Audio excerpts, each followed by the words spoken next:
ಹರೇ ಕೃಷ್ಣ. ಕೃಷ್ಣವಾಣಿಗೆ ಸ್ವಾಗತ. ಭಗವದ್ಗೀತಾ ಶುರು ಮಾಡೋಣ. ಅದಕ್ಕಿಂತ ಮುಂಚೆ ಒಂದ್ಸರಿ ಹರೇ ಕೃಷ್ಣ ಮಹಾಮಂತ್ರ ಹೇಳೋಣ.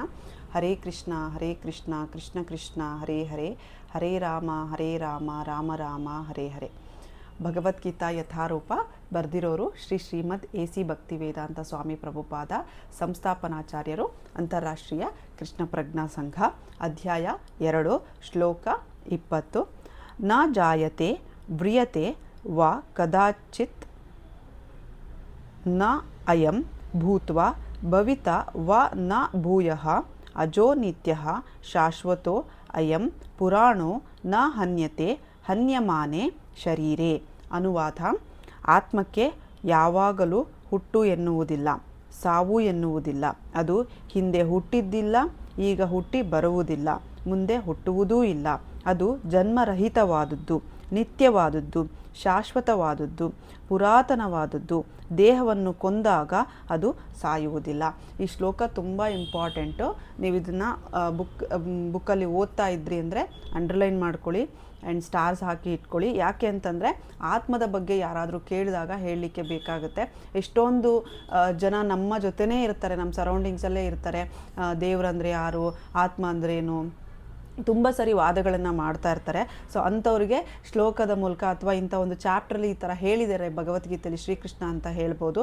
ಆತ್ಮದ ಗಾತ್ರವನ್ನು ತಿಳ್ಕೊಂಡ್ವಿ, ಆತ್ಮ ನಿತ್ಯವಾದದ್ದು ಅಂತ ತಿಳ್ಕೊಂಡ್ವಿ, ಆತ್ಮ ನಿರಂತರವಾಗಿದ್ದು ಅಂತ ತಿಳ್ಕೊಂಡ್ವಿ, ದೇಹ ಬರೀ ತಾತ್ಕಾಲಿಕ ಅಂತ ತಿಳ್ಕೊಂಡ್ವಿ. ಇನ್ನು ಮುಂದೆ ಹೋಗ್ತಾ ಹೋಗ್ತಾ ನಾವು ಇನ್ನೂ ಡೀಪಾಗಿ ಆತ್ಮದ ಬಗ್ಗೆ ತಿಳ್ಕೊತಾ ಹೋಗ್ತೀವಿ. ಸೊ ಆತ್ಮಕ್ಕೆ ಯಾವುದೇ ಹುಟ್ಟು ಅನ್ನೋದಿಲ್ಲ. ನಾವು ಕೃಷ್ಣನ ಭಿನ್ನಾಂಶ ಅಂತ ಹೇಳಿದ್ದೀವಿ ಹೊರತು ಯಾವತ್ತು ಹುಟ್ಟಿದೆ ಅಂತ ಹೇಳಿಲ್ಲ. ಸೊ ಆತ್ಮಕ್ಕೆ ಹುಟ್ಟು ಅನ್ನೋದು ಎನ್ನುವುದಿಲ್ಲ, ಸಾವು ಎನ್ನುವುದು ಇಲ್ಲ. ಅದು ಯಾವತ್ತೂ ಸಾಯೋದಿಲ್ಲ. ಮನುಷ್ಯ ಸಾಯ್ತಾನೆ, ಆ ದೇಹ ಮಣ್ಣಿಗೆ ಹೋಗುತ್ತೆ ಹೊರತು ಆತ್ಮಕ್ಕೆ ಯಾವತ್ತೂ ಸಾವಿಲ್ಲ. ಅದು ಹಿಂದೇನೂ ಹುಟ್ಟಿಲ್ಲ, ಮುಂದೇನೂ ಹುಟ್ಟೋದಿಲ್ಲ. ಮತ್ತು ಜನ್ಮರಹಿತವಾದದ್ದು. ಅದಕ್ಕೆ ಜನ್ಮರಹಿತ ಅಂತಂದರೆ ಇಲ್ಲ ಅನ್ನೋದಕ್ಕಿಂತ ಹೆಚ್ಚಾಗಿ ಅದು ಯಾರಿಗೂ ಗೊತ್ತಿಲ್ಲ. ಮತ್ತು ನಿತ್ಯವಾಗಿರೋದು, ಅದು ಸದಾಕಾಲ ಇರುತ್ತೆ, ಶಾಶ್ವತವಾಗಿರುತ್ತೆ, ತುಂಬ ಹಳೆಯದು ಕೂಡ. ಅದಕ್ಕೆ ಎಷ್ಟು ಹಳೆಯದು ಅನ್ನೋದು ಕೂಡ ಯಾರಿಗೂ ಗೊತ್ತಿಲ್ಲ. ದೇಹವನ್ನು ಕೊಂದಾಗ ದೇಹ ಮಾತ್ರ ಸಾಯುತ್ತೆ ಹೊರತು ಆತ್ಮಕ್ಕೆ ಸಾವಿಲ್ಲ ಅಂತ ಹೇಳ್ತೀವಿ. ಸೊ ನಮಗೊಂದು ಕನ್ಫ್ಯೂಷನ್ ಶುರುವಾಗ್ಬೋದು. ಸೊ ಮಗು ಹುಟ್ಟುವಾಗ ಹಾಗಾದರೆ ಹೊಸ ಆತ್ಮ ಬರುತ್ತಾ, ಆ ಮಗುವಲ್ಲಿರುವಂತಹ ಪ್ರಜ್ಞೆ ಏನು ಹಾಗಾದರೆ ಅಂಥೇಳಿ. ಸೊ ಅದು ಕೂಡ ಆತ್ಮವೇ. ಸೊ ಅದು ಹೊಸದಾಗಿ ಹುಟ್ಟೋದಲ್ಲ. ಆತ್ಮ ಏನಿರುತ್ತೆ ಅದು ನಾ ಹೇಳಿದಾಗೆ 1:10,000 ಸೈಜಲ್ಲಿ ಇರೋದ್ರಿಂದ ಒಬ್ಬ ಮನುಷ್ಯ ಸತ್ತ ಮೇಲೆ ಆ ಆತ್ಮ ಹೊರಗಡೆ ಹೋಗಿ ಅವರ ಆ ಆತ್ಮದ ಕರ್ಮದ ಅನುಗುಣವಾಗಿ ಇನ್ನೊಂದು ಜೀವವನ್ನು ಅದು ಪ್ರವೇಶಿಸುತ್ತೆ ಹೊರತು ಮಗುವಿನಲ್ಲಿ ಮತ್ತೊಂದು ಹೊಸ ಆತ್ಮ ಹುಟ್ಟೋದಿಲ್ಲ. ಸೊ ಭಾವಾರ್ಥ: ಗುಣಾತ್ಮಕವಾಗಿ ಪರಮಾತ್ಮನ ಸೂಕ್ಷ್ಮವಾದ ಅಣುಸ್ವರೂಪದ ಭಾಗಾಂಶವು ಪ್ರಭುವಿನೊಡನೆ ಒಂದಾಗಿದೆ. ದೇಹವು ಬದಲಾವಣೆ ಹೊಂದುವಂತೆ ಅದು ಬದಲಾವಣೆ ಹೊಂದುವುದಿಲ್ಲ. ಒಮ್ಮೊಮ್ಮೆ ಆತ್ಮವನ್ನು ಕೂಟಸ್ಥ ಎಂದರೆ ಸ್ಥಿರವಾಗಿರುವುದು ಎಂದು ಕರೆಯುವುದುಂಟು. ಸೊ ಇಲ್ಲಿ ಆತ್ಮವನ್ನು ಕೂಟಸ್ಥ ಅಂತ ಕರೆದಿದ್ದಾರೆ. ಅಂದರೆ ಸ್ಥಿರವಾಗಿರುತ್ತೆ, ಸ್ಟೇಬಲ್ ಆಗಿರುತ್ತೆ. ಅದಕ್ಕೆ ಯಾವುದೇ ಥರದ ಬದಲಾವಣೆ ಅನ್ನೋದೇ ಇರೋದಿಲ್ಲ. ಅದು ಶ್ರೀಕೃಷ್ಣನಿಂದ ಬಂದಿರೋದು. ಮತ್ತು ಆ ಅಣು ಸ್ವರೂಪ ಏನಿರುತ್ತಲ್ಲ ಅದು ಅವನ ಭಿನ್ನಾಂಶವೇ ಆಗಿರುತ್ತೆ. ಹೇಗೆ ಅಗ್ನಿಯ ಕಿಡಿ ಹೊರಗಡೆ ಬರುತ್ತೋ ಅದು ನಾವು ನೋಡಲಿಕ್ಕೆ ಆಗಲ್ವೋ, ಹಾಗೆ ಇದು ಕೂಡ ಭಗವಂತನಿಂದ ಬಂದಿರುವಂತಹ ಕಿಡಿ. ಸೊ ದೇಹಕ್ಕೆ 6 ಬಗೆಯ ಪರಿವರ್ತನೆಗಳುಂಟು. ಅದು ತಾಯಿಯ ಗರ್ಭದಲ್ಲಿ ಹುಟ್ಟುತ್ತದೆ, ಸ್ವಲ್ಪ ಕಾಲ ಇರುತ್ತದೆ, ಬೆಳೆಯುತ್ತದೆ, ಕೆಲವು ಪರಿಣಾಮಗಳನ್ನು ಉತ್ಪಾದಿಸುತ್ತದೆ, ಕ್ರಮೇಣ ಕ್ಷೀಣಿಸುತ್ತದೆ, ಕಡೆಗೆ ಅದೃಶ್ಯವಾಗುತ್ತದೆ. ಸೊ ಇದು 6 ಬದಲಾವಣೆಗಳು, ದೇಹಕ್ಕೆ ಆಗುವಂತಹ 6 ಬದಲಾವಣೆಗಳು. ಒಂದು, ತಾಯಿಯ ಗರ್ಭದಲ್ಲಿ ಮಾಂಸದ ಮುದ್ದೆ ರೂಪದಲ್ಲಿ ಹುಟ್ಟುತ್ತೆ. ಎರಡನೇದಾಗಿ ನಿಧಾನವಾಗಿ ಡೆಲಿವರಿ ಆಗಿ ಹೊರಗಡೆ ಬಂದ ಮೇಲೆ ಬೆಳೆಯೋಕ್ಕೆ ಶುರುವಾಗುತ್ತೆ. ಆಮೇಲೆ ಬಾಲ್ಯಾವಸ್ಥೆಗೆ ಹೋಗುತ್ತೆ. 4ನೇದು ಕೆಲವು ಪರಿಣಾಮಗಳಿಂದ, ಅಂದರೆ ಅಕಾರ್ಡಿಂಗ್ ಟು ಏಜ್ ವೈಸು ಅದು ಬೆಳವಣಿಗೆ ಹೊಂದ್ತಾ ಹೋಗುತ್ತೆ. ಮತ್ತು ಒಂದು ವಯಸ್ಸು ಆದಮೇಲೆ ಕ್ರಮೇಣವಾಗಿ ಆ ಎನರ್ಜಿ ಅಥವಾ ಆ ಮನುಷ್ಯನ ಏನು ದೇಹ ಸ್ಥಿತಿ ಏನಿರುತ್ತೆ ಅದು ಕ್ಷೀಣಿಸ್ತಾ ಬರುತ್ತೆ. ಕೊನೆಯದಾಗಿ ಅದು ಕಾಣಿಸೋದಿಲ್ಲ, ಅದೃಶ್ಯವಾಗುತ್ತದೆ. ಆದರೆ ಆತ್ಮವು ಇಂತಹ ಪರಿವರ್ತನೆಗಳಿಗೆ ಒಳಪಡುವುದಿಲ್ಲ. ಇದು ಯಾವುದೇ ಪರಿವರ್ತನೆಗೆ ಆತ್ಮ ಒಳಪಡೋದಿಲ್ಲ. ಅಂದರೆ ಪ್ರತಿ ಸಾರಿ ದೇಹ ಬದಲಾವಣೆ ಆದರೂ ಕೂಡ ನಾನು ಆತ್ಮ ಥರನೇ ಇರುತ್ತೆ. ನಾನು ಅಂದರೆ ಆತ್ಮ, ಬದಲಾವಣೆ ಅನ್ನೋದು ದೇಹಕ್ಕೆ ಮಾತ್ರ. ಆತ್ಮವು ಹುಟ್ಟುವುದಿಲ್ಲ, ಆದರೆ ಅದು ಒಂದು ಐಹಿಕ ದೇಹವನ್ನು ಧರಿಸುವುದರಿಂದ ದೇಹವು ಜನ್ಮ ತಾಳುತ್ತದೆ. ನಾನು ಆಗಲೇ ಹೇಳಿದ ಹಾಗೆ ಆತ್ಮ ಮತ್ತೆ ಮತ್ತೆ ಹುಟ್ಟೋದಿಲ್ಲ, ಆದರೆ ಯಾವುದೇ ಒಂದು ವ್ಯಕ್ತಿಯ ಜೀವ ಬರಬೇಕು ಅಂತಂದರೆ ಆತ್ಮ ಬಹುಮುಖ್ಯ. ಅದು ಅವರಲ್ಲಿ ಆ ಬಟ್ಟೆಯನ್ನು ಧರಿಸಿದ ಹಾಗೆ ಅದು ಧರಿಸಿ ದೇಹವನ್ನು ಧರಿಸಿ ಬರುತ್ತೆ. ಹೇಗೆ ನಾವು ಹಳೆ ಬಟ್ಟೆ ಬಿಟ್ಬಿಟ್ಟು ಹೊಸ ಬಟ್ಟೆನ ನಾವು ತೊಡ್ತೀವೋ, ಹಾಗೆ ಒಂದು ಟೈಮ್ ಮುಗಿದ ಮೇಲೆ ಆತ್ಮ ಆ ದೇಹವನ್ನು ಬಿಟ್ಟು ಇನ್ನೊಂದು ಆತ್ಮಕ್ಕೆ ದೇಹಕ್ಕೆ ಹೋಗುತ್ತೆ. ಆತ್ಮವು ಅಲ್ಲಿ ಹುಟ್ಟುವುದಿಲ್ಲ, ಸಾಯುವುದೂ ಇಲ್ಲ. ಹುಟ್ಟಿದ್ದುದೆಲ್ಲ ಸಾಯಲೇಬೇಕು. ಆತ್ಮಕ್ಕೆ ಹುಟ್ಟು ಎನ್ನುವುದಿಲ್ಲ. ಆದುದರಿಂದ ಅದಕ್ಕೆ ಭೂತ, ವರ್ತಮಾನ ಮತ್ತು ಭವಿಷ್ಯ ಎಂಬುವುದಿಲ್ಲ. ಆತ್ಮವು ನಿತ್ಯವಾದದ್ದು, ಶಾಶ್ವತವಾದದ್ದು ಮತ್ತು ಪುರಾತನವಾದದ್ದು. ಎಂದರೆ ಅದು ಜನ್ಮ ತಾಳಿದುದರ ಕುರುಹು ಚರಿತ್ರೆಯಲ್ಲಿಲ್ಲ. ಸೊ ನಾನು ಆಗಲೇ ಹೇಳಿದ ಹಾಗೆ ಎಲ್ಲಿ ಹುಡ್ತು, ಹೇಗೆ ಹುಡ್ತು, ಇದೆಯಾ, ಎಷ್ಟು ದಿವಸದಿಂದ ಇದೆ, ಸತ್ತು ಮತ್ತೆ ಹುಡ್ತಾ, ಅಥವಾ ಅದಕ್ಕೆ ಭೂತ ಹಿಂದಿಂದು ಗೊತ್ತಾ ಮುಂದಿಂದು ಗೊತ್ತಾ ಅಂತ ಕೇಳಿದರೆ ಅದಕ್ಕೆ ಏನೂ ಗೊತ್ತಿರೋದಿಲ್ಲ. ಅದು ಕರ್ಮಗಳ ಅನುಸಾರವಾಗಿ ಒಂದು ದೇಹವನ್ನು ಬಿಟ್ಟು ಇನ್ನೊಂದು ದೇಹಕ್ಕೆ ಹೋಗುತ್ತೆ ಮಾತ್ರ. ಯಾವುದೇ ಕುರುಹು ಅಂದರೆ ಯಾವುದೇ ಎವಿಡೆನ್ಸು ಕೂಡ ಸಿಗಲಿಕ್ಕೆ ಸಾಧ್ಯನೇ ಇಲ್ಲ. ದೇಹವನ್ನು ಕುರಿತು ನಮ್ಮ ಭಾವನೆಯಿಂದ ನಾವು ಆತ್ಮದ ಹುಟ್ಟಿನ ಚರಿತ್ರೆ ಮೊದಲಾದವುಗಳನ್ನು ಹುಡುಕುತ್ತೇವೆ. ದೇಹಕ್ಕೆ ಮುಪ್ಪು ಬರುವಂತೆ ಆತ್ಮಕ್ಕೆ ಯಾವಾಗಲೂ ಮುಪ್ಪು ಬರುವುದಿಲ್ಲ. ಆದುದರಿಂದ ಜನರು ಮುದುಕ ಎಂದು ಕರೆಯುವ ಮನುಷ್ಯನು ತನಗೆ ಬಾಲ್ಯದಲ್ಲಿ ಅಥವಾ ಯೌವನದಲ್ಲಿ ಇದ್ದ ಚೇತನವೇ ಈಗಲೂ ಇದೆ ಎಂದು ಅನುಭವಿಸುತ್ತಾನೆ. ಸೊ ಇಲ್ಲಿ ನೀಟಾಗಿ ಎಕ್ಸ್ಪ್ಲೇನ್ ಮಾಡಿದ್ದಾರೆ. ಏನಪ್ಪ ಅಂತಂದರೆ, ಒಂದು ದೇಹಕ್ಕೆ ಮುಪ್ಪು ಬರುತ್ತೆ, ವಯಸ್ಸಾಗ್ತಾ ಹೋಗುತ್ತೆ. ಸೊ ಯಾರಾದರೂ ಮುದುಕ ಅಂತ ಕರೆದ್ರೆ ನಮಗೆ ಬೇಜಾರಾಗುತ್ತೆ ಸರಿ, ಬಟ್ ದೇಹಕ್ಕೆ ಅದು ಮುಪ್ಪಾಗ್ತಾ ಹೋಗುತ್ತೆ ಹೊರತು ಆತ್ಮಕ್ಕಲ್ಲ. ನಾನು ಹೇಳಿದ ಹಾಗೆ ಆತ್ಮ ಎಲ್ಲ ಟೈಮಲ್ಲೂ ಒಂದೇ ಆಗಿರುತ್ತೆ. ಸೊ ಚೇತನ ಇರೋದ್ರಿಂದ, ನಮಗೆ ಕಾನ್ಷಿಯಸ್ನೆಸ್ ಅನ್ನೋದು ಇರೋದ್ರಿಂದ ನಮಗೆ ಆ ಬಾಲ್ಯದಲ್ಲಾಗಲಿ ಯೌವನದಲ್ಲಾಗಲಿ ಅಥವಾ ಮುಪ್ಪಿನಲ್ಲಾಗಲಿ ಆ ಬದಲಾವಣೆ ಅನ್ನೋದು ಮಾತ್ರ ಕಾಣಿಸುತ್ತೆ. ಆದರೆ ನಾನು ಅನ್ನೋದು ಸೇಮ್ ಇರುತ್ತೆ. ನಮ್ಮ ಎನರ್ಜಿ ಏನಿರುತ್ತೆ ಅದು ಸೇಮ್ ಇರುತ್ತೆ. ದೇಹದಲ್ಲಿ ಆಗುವ ಬದಲಾವಣೆಗಳಿಂದ ಆತ್ಮದ ಮೇಲೆ ಯಾವ ಪರಿಣಾಮವೂ ಆಗುವುದಿಲ್ಲ. ಒಂದು ಮರದಂತೆ ಅಥವಾ ಯಾವುದೇ ಐಹಿಕ ವಸ್ತುವಿನಂತೆ ಆತ್ಮವು ಕ್ಷೀಣಿಸುವುದಿಲ್ಲ. ಆತ್ಮಕ್ಕೆ ಉಪ ಉತ್ಪತ್ತಿಗಳೂ ಇಲ್ಲ. ದೇಹದ ಉಪ ಉತ್ಪತ್ತಿಗಳಾದ ಮಕ್ಕಳು ಪ್ರತ್ಯೇಕವಾದ ಭಿನ್ನವಾದ ಆತ್ಮಗಳೇ. ಸೊ ಇಲ್ಲಿ ಮತ್ತೆ ಮುಂದೆ ಹೇಳ್ತಾ ಹೋಗ್ತಿದ್ದಾರೆ, ಹುಟ್ಟಿಲ್ಲ, ಸಾವಿಲ್ಲ, ನಿರಂತರವಾಗಿರೋದು ಮತ್ತು ಶಾಶ್ವತವಾಗಿರೋದು, ಪುರಾತನವಾಗಿರೋದು ಅಂತ ಏನು ಹೇಳ್ತಾ ಇದ್ದಾರೆ. ಅದರ ಜೊತೆಗೆ ಅದಕ್ಕೆ ಯಾವುದೇ ಬೈ ಪ್ರಾಡಕ್ಟ್ಸ್ ಕೂಡ ಇಲ್ಲ. ಅಂದರೆ ಒಂದು ಆತ್ಮದಿಂದ ಇನ್ನೊಂದು ಆತ್ಮ ಉತ್ಪತ್ತಿ ಆಗುತ್ತೆ ಅನ್ನೋದು ಕೂಡ ಇಲ್ಲ. ಎಷ್ಟೊಂದು ಜನ ಇದನ್ನು ತಪ್ಪು ತಿಳ್ಕೊಂಡಿರ್ತಾರೆ. ಸೊ ಅದಕ್ಕೆ ನೀಟಾಗಿ ಈ ಭಗವದ್ಗೀತೆಯಲ್ಲೇ ಎಕ್ಸ್ಪ್ಲೇನ್ ಮಾಡಿದ್ದಾರೆ. ನಮಗೆ ಹುಟ್ಟುವಂಥ ಮಕ್ಕಳಿಗೆ ಬರುವಂಥ ಆತ್ಮ ಕೂಡ ನಮ್ಮದಲ್ಲ, ಅದು ಕೂಡ ಆ ಭಗವಂತನ ಒಂದು ಇಚ್ಛೆನೇ ಆಗಿರುತ್ತೆ. ಆ ಮಗುಗೆ ಬರಬೇಕು ಅಂದರೆ ಆ ಆತ್ಮ ಹಿಂದೆ ಏನು ಕರ್ಮಗಳನ್ನು ಮಾಡಿರುತ್ತೋ ಅದರ ಅನುವಾಗೇ ಅವರಿಗೆ ಬರುತ್ತೆ. ಅದು ಕೂಡ ಭಿನ್ನವಾದ ಆತ್ಮವೇ ಆಗಿರುತ್ತೆ. ನಮ್ಮ ಆತ್ಮದಿಂದ ಹೋಗಿರೋಂತಹ ಆತ್ಮ ಆಗಿರೋದಿಲ್ಲ. ಶರೀರದ ಕಾರಣದಿಂದಾಗಿ ಅವರು ಒಬ್ಬ ನಿರ್ದಿಷ್ಟ ಮನುಷ್ಯನ ಮಕ್ಕಳಾಗಿ ಕಾಣುತ್ತಾರೆ. ಆತ್ಮದ ಇರುವಿನಿಂದ ದೇಹವು ಬೆಳೆಯುತ್ತದೆ, ಆದರೆ ಆತ್ಮಕ್ಕೆ ಶಾಖೆಗಳೂ ಇಲ್ಲ, ಬದಲಾವಣೆಯೂ ಇಲ್ಲ. ಆದುದರಿಂದ ಆತ್ಮವು ದೇಹಕ್ಕೆ ಒದಗುವ 6 ಬದಲಾವಣೆಗಳಿಂದ ಮುಕ್ತವಾಗಿದೆ. ಸೊ ನಿಮಗಿದ್ರ ಬಗ್ಗೆ ಡೀಟೇಲಾಗಿ ಗೊತ್ತಾಗಿದೆ ಅಂತ ಅಂದ್ಕೊಂಡಿದ್ದೀನಿ.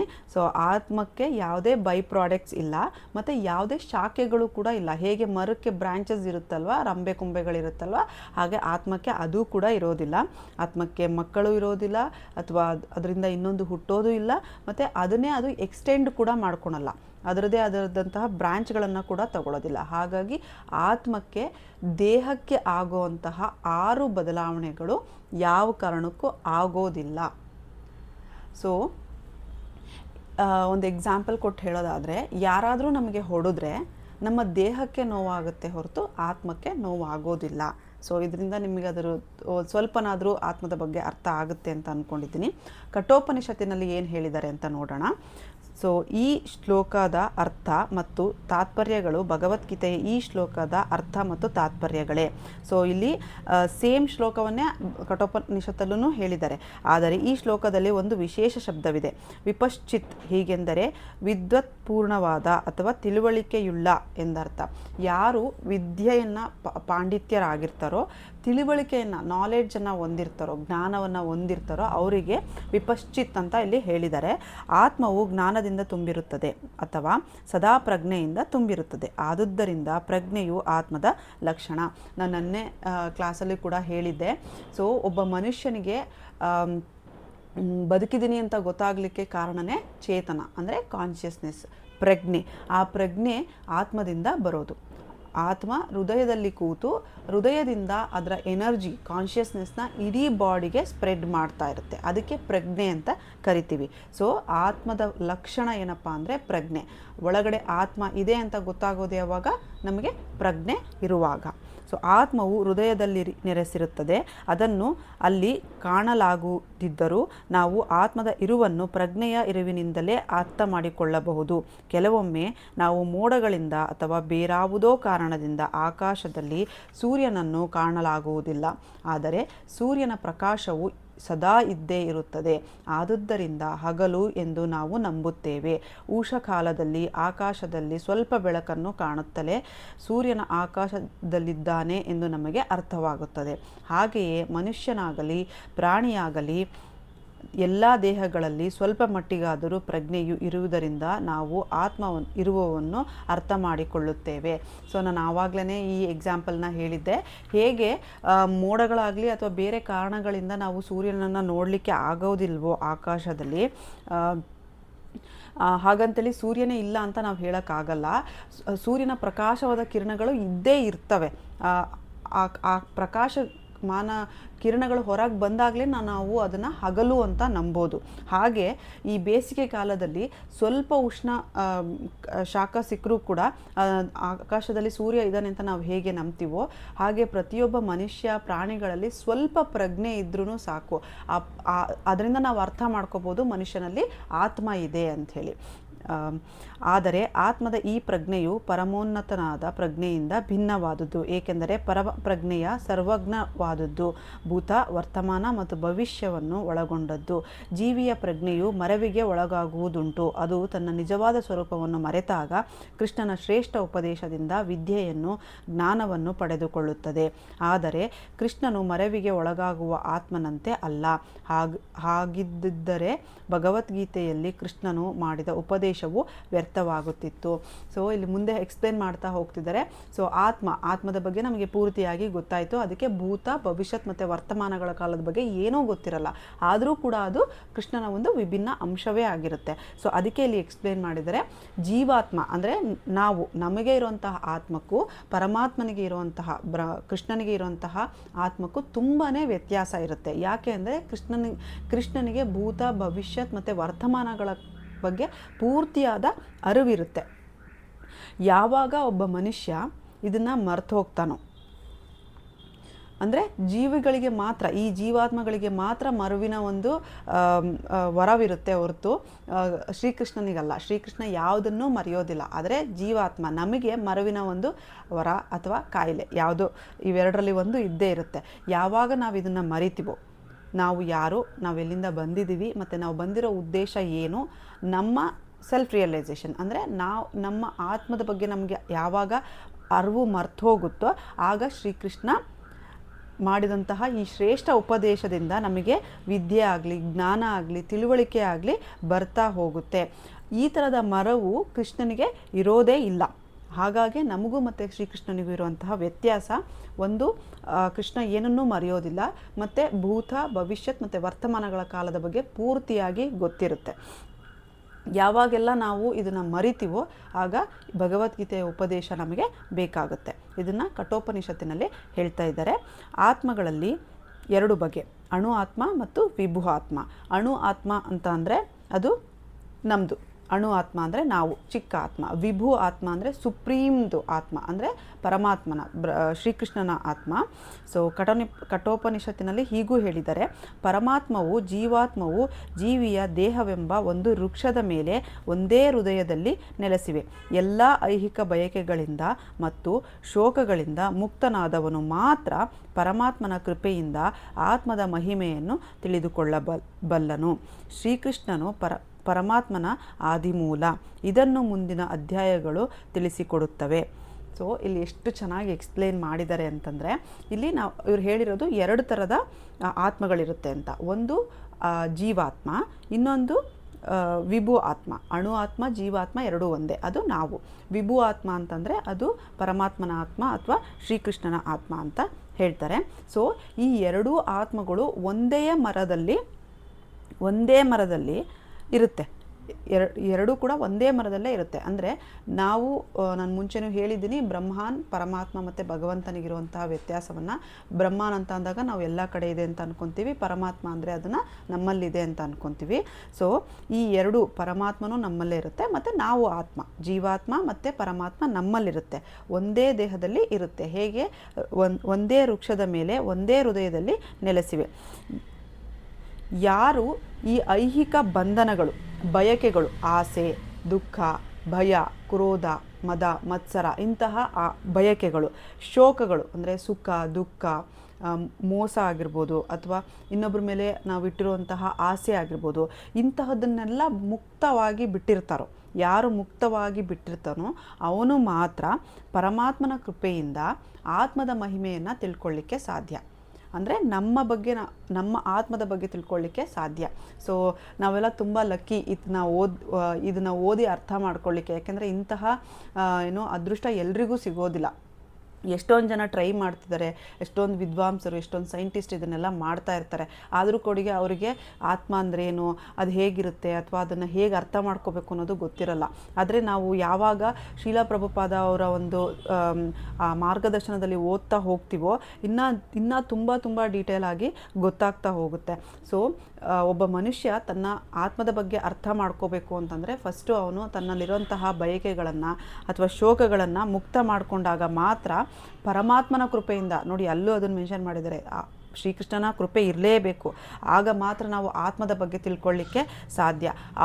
ಅವನ ಆಜ್ಞೆ ಇಲ್ಲದೆ ಒಂದು ಹುಲ್ಲು ಕಡ್ಡಿಯೂ ಅಲ್ಲಾಡೋದಿಲ್ಲ. ಹಾಗೆ ನಾವೆಲ್ಲ ಅವನ ಒಂದು ಪಾರ್ಟ್ ಆ್ಯಂಡ್ ಪಾರ್ಸಲ್ಸೇ ಆಗಿರ್ತೀವಿ, ಬಿಟ್ಟು ಬೇರೇನೂ ಅಲ್ಲ. ಕೃಷ್ಣನು ಪರಮಾತ್ಮನ ಆದಿಮೂಲ, ಅರ್ಜುನನು ತನ್ನ ನಿಜವಾದ ಸ್ವರೂಪವನ್ನು ಮರೆತಿರುವ ಜೀವಾತ್ಮ. ಆದುದರಿಂದ ಜೀವಾತ್ಮನು ಕೃಷ್ಣನಿಂದ ಅಥವಾ ಅವನ ನೈಜ ಪ್ರತಿನಿಧಿಗಳಿಂದ ಗುರು ಜ್ಞಾನೋದಯವನ್ನು ಪಡೆಯಬೇಕು. ಸೊ ಇವರು ಶ್ರೀಕೃಷ್ಣ ಇಲ್ಲಿ ಅರ್ಜುನನ ಮೂಲಕ ಇದನ್ನು ನಮಗೆ ಹೇಳ್ತಾ ಇರೋದು. ಇಲ್ಲಿ ಅರ್ಜುನ ಯಾರು ಅಂತಂದರೆ ಜೀವಾತ್ಮ, ನಮ್ಮನ್ನೇ ಜೀವಾತ್ಮ ಅಂತ ಕರೆಯೋದು. ಸೊ ಅರ್ಜುನ ಇವಾಗ ಅದನ್ನು ಮರ್ತು ಹೋಗಿದ್ದಾನೆ. ಸೊ ಹಾಗೆ ನಾವು ಕೂಡ ಅದನ್ನು ಮರ್ತು ಹೋಗಿದ್ದೀವಿ. ನಾವು ಯಾರು, ಎಲ್ಲಿಂದ ಬಂದಿದ್ದೀವಿ, ನಮಗೂ ಮತ್ತು ಪರಮಾತ್ಮನಿಗೆ ಇರುವಂತಹ ಸಂಬಂಧ ಏನು, ಆ ಸಂಬಂಧವನ್ನು ನಾವು ಹೇಗೆ ಸರಿ ಮಾಡ್ಕೋಬೇಕು, ಇದನ್ನೆಲ್ಲ ನಾವು ಮರ್ತು ಹೋಗಿರ್ತೀವಿ. ಹೇಗೆ ಮರ್ತು ಹೋಗಿರ್ತೀವಿ? ಮಾಯೆ ಅನ್ನೋ ಒಂದು ಜಾಲದಲ್ಲಿ ಸಿಗಾಕೊಂಡು ಈ ಬಂಧನಗಳಲ್ಲಿ ಒಳಗಾಗಿ ಮರ್ತು ಹೋಗಿರ್ತೀವಿ.